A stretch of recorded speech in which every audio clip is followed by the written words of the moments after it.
ইজ্জত করে না, খাড়া খাড়া তার কাছ থেকে চাইয়া 5,000, 10,000, 2 লাখ, 5 লাখ ঘুষ আদায় করে। এরা শিক্ষিত ভিক্ষু।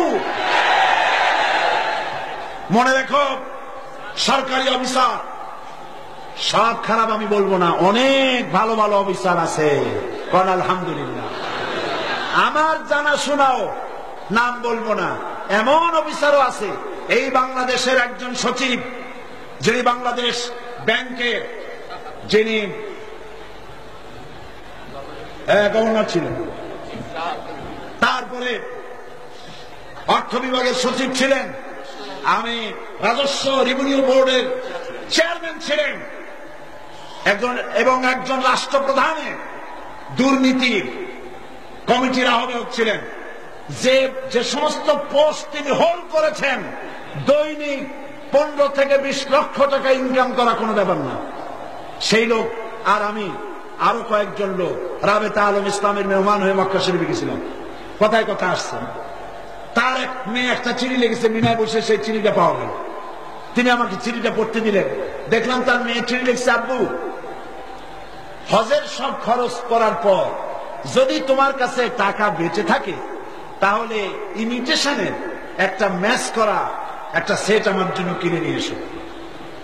যদি পয়সা বাঁচে, ইমিটেশনের, সোনার না, গেছে কিন্তু সোনার দেশে।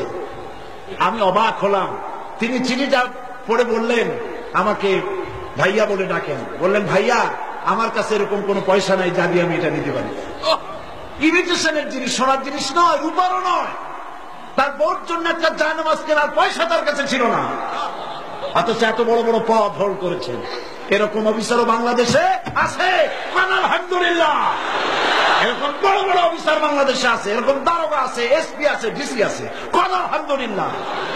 কিন্তু কিছু সংখ্যক লোক আছে যারা ওই জায়গায় বসে জনগণকে কষ্ট দেয়, যারা টাকা আপনারা দেয়, ঘুষের টাকা দেওয়ার সময় একটু হাসে, সেই হাসিটা খুব কষ্টে হাসি, তৃপ্তির হাসি না।